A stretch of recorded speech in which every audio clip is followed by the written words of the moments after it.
बचन राधा स्वामी बात एक भाग पहला दफा 61। यही हाल गृहस्थियों का, जिनको ऐसे वाचक ज्ञानियों का संग हुआ, दिखलाई देता है।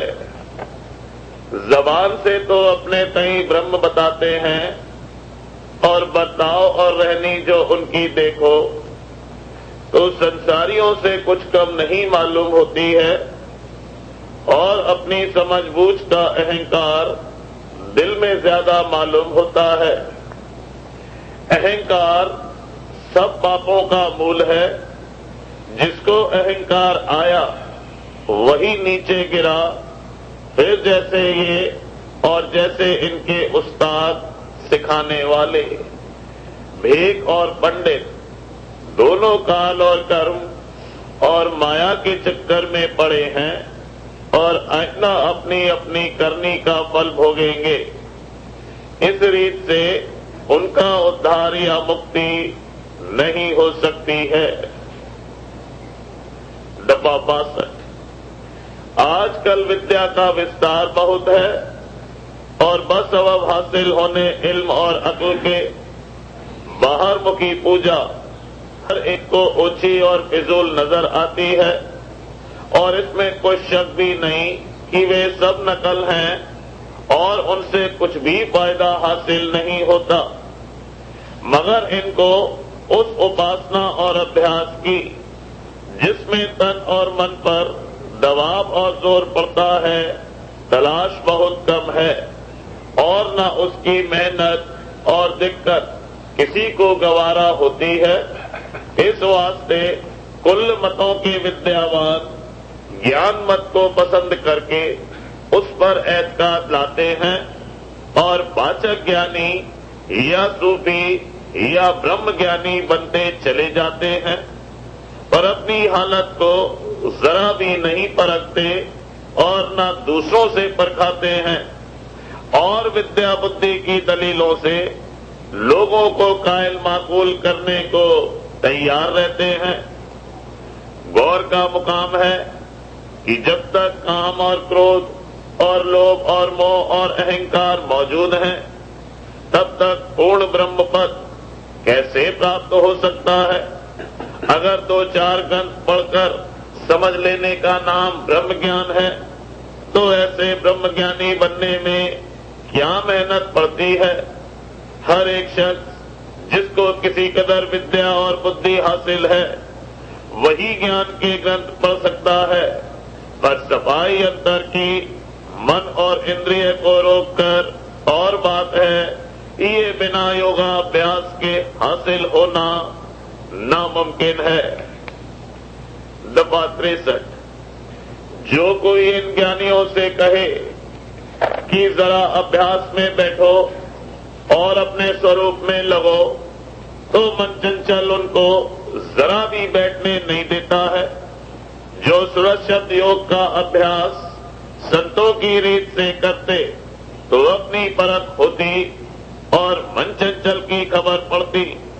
सो सुरक्षित योग की खबर नहीं और न योगा अभ्यास की चाह है, बल्कि उसकी जरूरत भी नहीं समझते हैं। और इनमें से बाजों ने अभ्यास क्या मुकर्रर किया है कि जो कुछ की पोथियों में पड़ा है उसका विचारना, और अपने तई सबसे न्यारा ख्याल करना कि मैं मन नहीं, तन नहीं, इंद्रिय नहीं, पदार्थ नहीं, मैं माया से अलहदा हूँ, अजन्मा हूँ और अलिप्त हूँ, और ऐसा हो और वैसा हो। और इसी ख्याल करने को अभ्यास माना है, और इसी गुनावन में जो जरा निश्चलता मन को हुई, उसी को आत्मानंद समझा है। ऐसा आनंद तो शेख चिल्ली को भी हासिल हुआ था, जब उसने ये ख्याल किया कि मैं फलाने देश का राजा हूँ, और ऐसा ऐसा मेरा मकान और ऐसा जलूस है। जब आंख खोली तो कुछ भी नहीं देखा। दफा 64। गौर करके देखा जाता है तो ऐसा ही हाल इन ज्ञानियों का मालूम होता है। ये अपने को ब्रह्म स्वरूप और सच्चित आनंद स्वरूप कहते हैं। और जब किसी ने कड़ुआ या तान का वचन कहा तो क्रोध करने को तैयार हैं, और जब कोई अच्छा पदार्थ देखा या सुना तो उसके लेने और देखने को तैयार हैं, और जो किसी ने स्तुति करी तो उससे मगन और राजी हैं, और जो किसी ने निंदा करी तो उससे नाराज होते हैं और लड़ने और झगड़ा करने को तैयार हैं, और मन की चंचलता करके एक जगह एक देश में कभी नहीं ठहरा जाता। जो आत्मानंद आया होता तो क्या ये दशा होती कि देश विदेश मारे मारे फिरते और सैर और तमाशा देखने के लिए हर एक से खर्च मांगते फिरते, और तीर्थों और मंदिरों में कर्मियों के संग टक्करें मारते। एक शख्स जिसके पास कुछ दाम नहीं है, और जब उसको 2-4 हजार रुपए मिल गए तो उसी रुपए से अपना कारोबार चलाकर एक जगह आनंद से चुप होकर बैठ रहता है।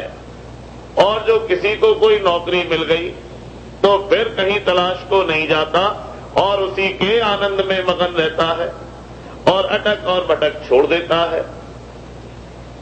ये कैसे ब्रह्म स्वरूप ज्ञानी कि अपने को ब्रह्म और आत्मा बतलाते हैं, और फिर उनको इस कदर भी उस ब्रह्म और आत्मा का आनंद ना मिला कि 2-4 बरस भी एक जगह बैठकर उसका रस लेते, और मेला और तमाशा और बाग और मकानात और देशांतर की सैर के लिए मारे मारे ना फिरते। ऐसी हालत से उनकी साफ जाहिर है कि उनका ज्ञान विद्या ज्ञान यानी बातों का ज्ञान है, असली ज्ञान नहीं है। और आत्मानंद या ब्रह्मानंद जिसकी वे ऐसी बड़ाई और सिफत करते हैं, उनको जरा भी प्राप्त ना हुआ। दफा 65।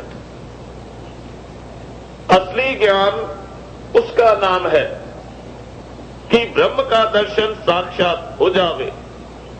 उसका रस ऐसा है कि गृहस्थ आश्रम क्या 7 विलायत के राज पर ठोकर मारता है, पर वो रस मिलना चाहिए।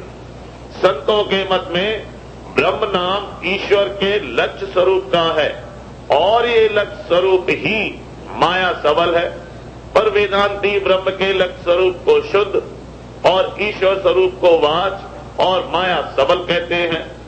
मगर संत जो इन दोनों स्वरूप के परे पहुंचे फरमाते हैं कि ब्रह्म के दोनों स्वरूप यानी वाच और लक्ष्य माया सबल हैं, यानी एक जगह माया प्रकट है और दूसरी जगह यानी लक्ष्य में बहुत बारीक और गुप्त है।